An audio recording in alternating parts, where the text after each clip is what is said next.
உச்சநீதிமன்றத்தில் அதிரடி உத்தரவு ஒன்று இன்று வெளியானது. டாஸ்மாக் வழக்கில் அமலாக்கத்துறை விசாரணைக்கு தடை விதித்து சுப்ரீம் கோர்ட் உத்தரவிட்டிருக்கிறது. டாஸ்மாக் வழக்கில் அமலாக்கத்துறை வரம்பு மீறி நடக்கிறது, விதிகளை மீறி செயல்பட்டு வருகிறது என அமலாக்கத்துறைக்கு சுப்ரீம் கோர்ட் கண்டனமும் தெரிவித்திருக்கிறது.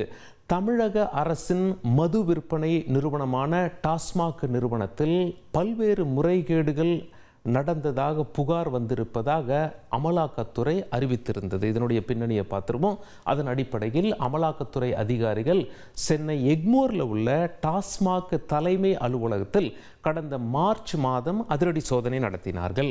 கம்ப்யூட்டர், லேப்டாப், பென்டிரைவ் உள்ளிட்டவற்றை அமலாக்கத்துறையினர் பறிமுதல் செஞ்சாங்க. இந்த சோதனையில் 1000 கோடி ரூபாய் அளவுக்கு டாஸ்மாக் நிறுவனத்தில் பல்வேறு முறைகேடுகள் நடந்துள்ளதை கண்டுபிடித்திருப்பதாக அமலாக்கத்துறை அறிக்கையும் கொடுத்தாங்க.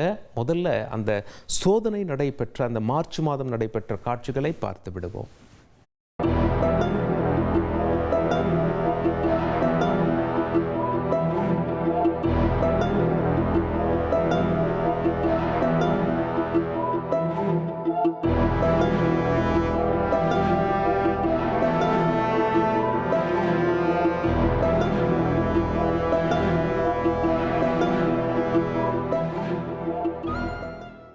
அமலாக்கத்துறையின் இந்த நடவடிக்கைகளுக்கு எதிராக தமிழக அரசு சென்னை ஹைகோர்ட்டில் மனு ஒன்று போட்டிருந்தாங்க. அந்த மனுவை விசாரித்த சென்னை ஹைகோர்ட் அமலாக்கத்துறையின் நடவடிக்கைகளுக்கு தடை விதிக்க மறுப்பு தெரிவித்தது.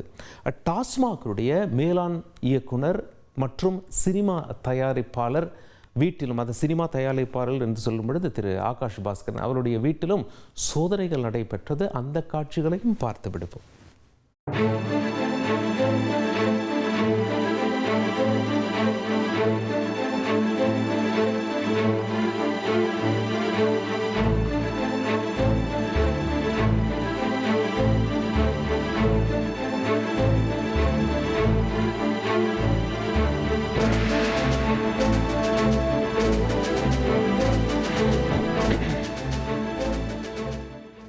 அடுத்ததாக சுப்ரீம் கோர்ட்டில் தமிழக அரசு மேல்முறையீடு பண்ணாங்க. சுப்ரீம் கோர்ட்டில் தமிழக அரசின் சார்பாக வாதாடிய வழக்கறிஞர்கள் என்ன சொன்னாங்க அப்படின்னா, 2017ஆம் ஆண்டு முதல் தமிழ்நாடு அரசு டாஸ்மாகில் தனி நபர்கள் பணம் பெற்றது தொடர்பாக 44 வழக்குகள் பதிவு செய்து விசாரணை நடத்தி வருகிறது. ஆனால் அமலாக்கத்துறை என்ட்ரி கொடுத்ததே இந்த வழக்கில் தற்போதுதான்.